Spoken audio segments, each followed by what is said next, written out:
All of us have Todos tenemos familiares a quienes amamos que están siendo tentados y probados por las fuerzas aparentemente constantes de Satanás, el destructor, quien desea que todos los hijos de Dios sean miserables.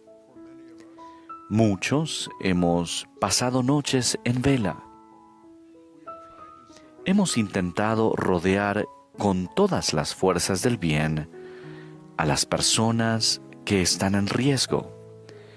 Hemos orado por ellos, los hemos amado y les hemos dado el mejor ejemplo que hemos podido. Alma, un sabio profeta de la antigüedad, afrontó pruebas similares. Las personas a las que él guiaba y amaba eran atacadas con frecuencia por un enemigo feroz. Pero aún así, seguían tratando de criar hijos rectos en un mundo de iniquidad. Alma sentía que su única esperanza de victoria era una fuerza que a veces subestimamos y que solemos usar demasiado poco. Él suplicó la ayuda de Dios. Alma sabía que para que Dios pudiera ayudar, aquellos a quienes él lideraba, así como sus adversarios, debían arrepentirse. Por tanto, optó por hacer algo diferente a ir a la batalla. El libro de Mormón lo describe así: y como la predicación de la palabra tenía gran propensión a impulsar a la gente a hacer lo que era justo, sí, surtía un efecto más potente en la mente del pueblo que la espada o cualquier otra cosa que les había acontecido. Por tanto, Alma consideró prudente que pusieran a prueba la virtud de la palabra de Dios. La palabra de Dios es la doctrina que enseñaron Jesucristo y sus profetas. Alma sabía que las palabras de la doctrina tenían gran poder. En la sección 18 de Doctrina y Convenios, el Señor reveló el fundamento de su doctrina. Porque he aquí, mando a todos los hombres en todas partes que se arrepientan, porque he aquí el Señor vuestro Redentor padeció la muerte en la carne. Por tanto, sufrió el dolor de todos los hombres, a fin de que todo hombre pudiese arrepentirse y venir a él. Y ha resucitado de entre los muertos, para traer a todos los hombres a él, mediante las condiciones del arrepentimiento. Y os postraréis y adoraréis al Padre en mi nombre. Debéis arrepentiros y bautizaros en el nombre de Jesucristo. Pedid al Padre en mi nombre con fe, creyendo que recibiréis y tendréis el Espíritu Santo.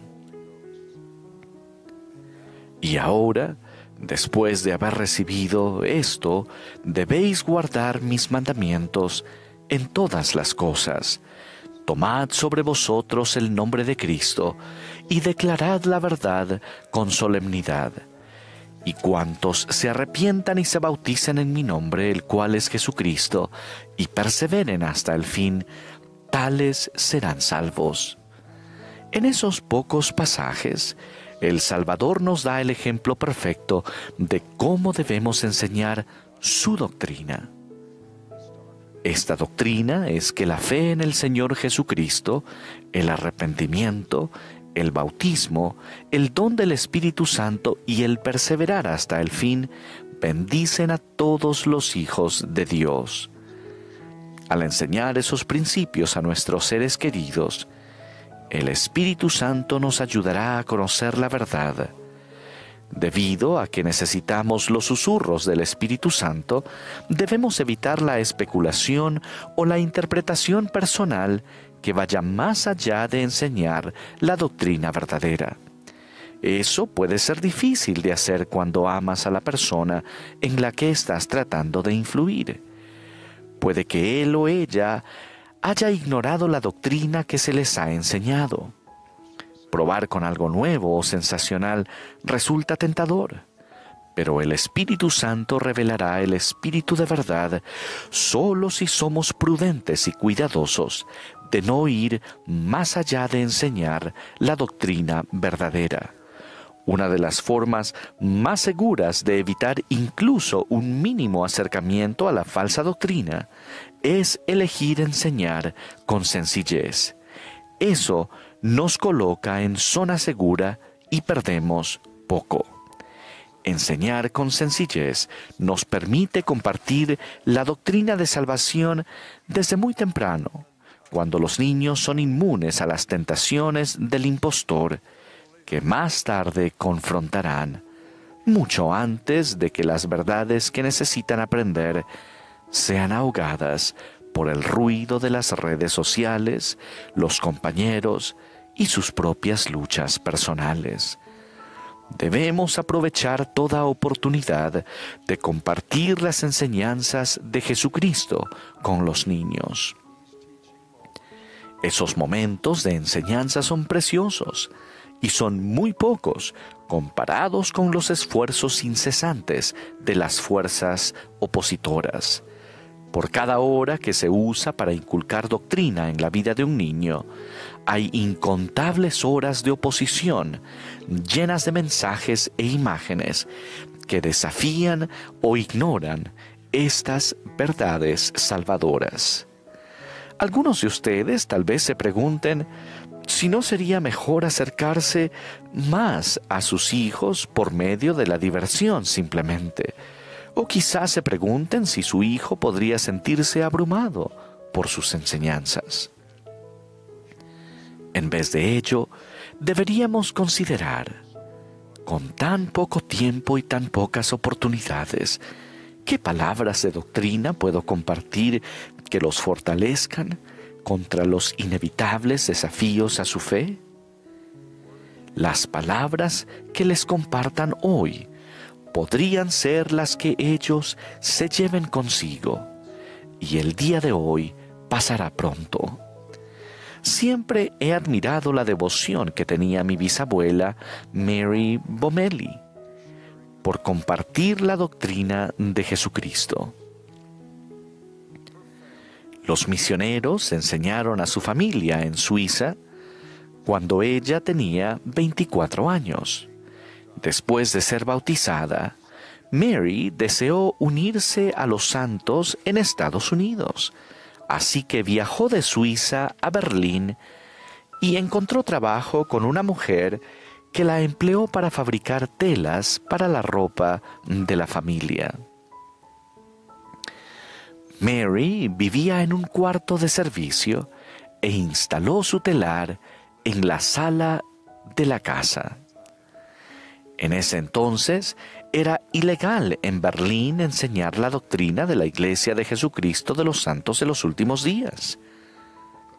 Pero Mary descubrió que no podía evitar compartir las cosas que había aprendido.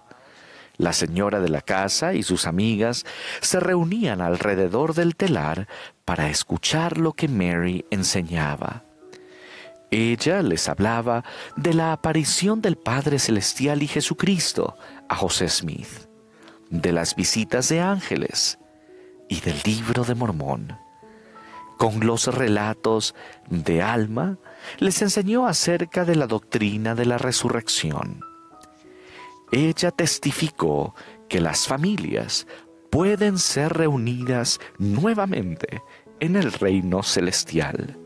El entusiasmo de Mary por compartir la doctrina del Evangelio restaurado pronto causó problemas. Poco después, la policía detuvo a Mary para meterla en la cárcel. Por el camino, ella le preguntó al oficial el nombre del juez ante quien debía comparecer al día siguiente. También le preguntó por la familia del juez y si era un buen padre y esposo. El policía describió al juez como un hombre mundano. Ya en la cárcel, Mary pidió un lápiz y un papel. Pasó la noche escribiendo una carta al juez.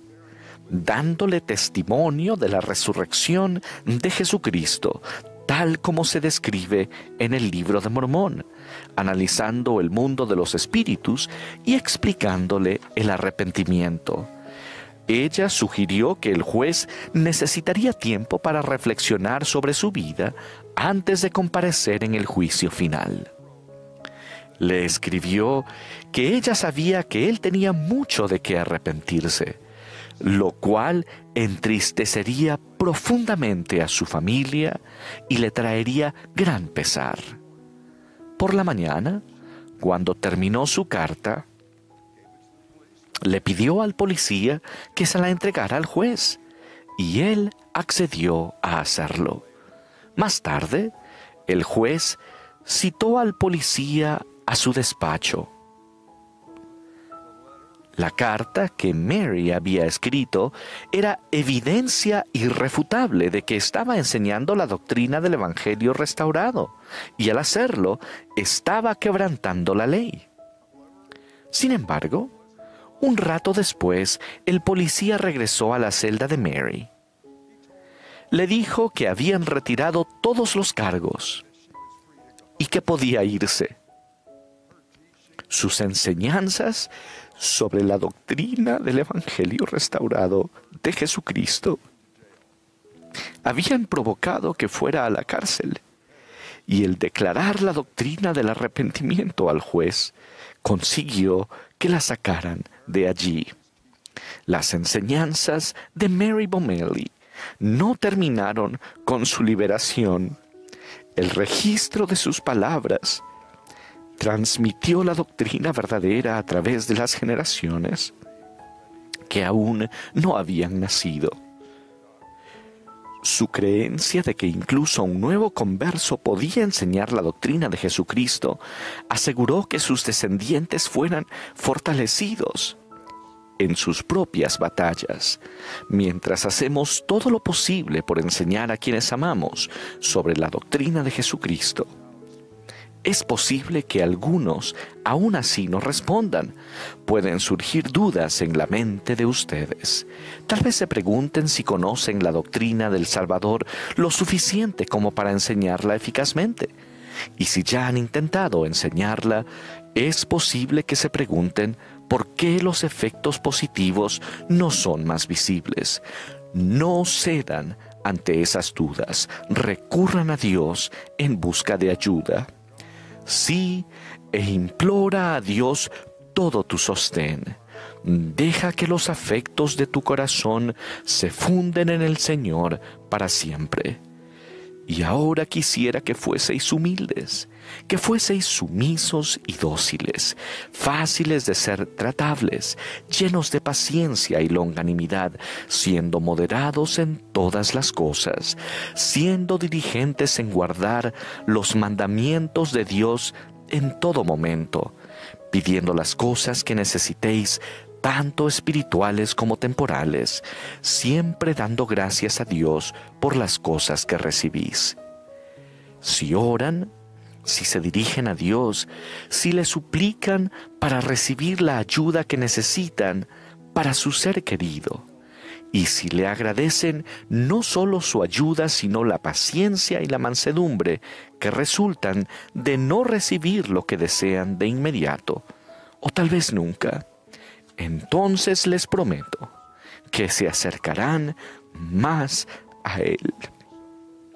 Llegarán a ser diligentes y longánimos, y entonces podrán saber que han hecho todo lo posible para ayudar a quienes aman, y por quienes oran, a sortear los intentos de Satanás de desviarlos. Pero los que esperan en Jehová tendrán nuevas fuerzas, levantarán las alas como águilas, correrán y no se cansarán, caminarán y no se fatigarán. Podemos hallar esperanza en los relatos de las familias en las Escrituras.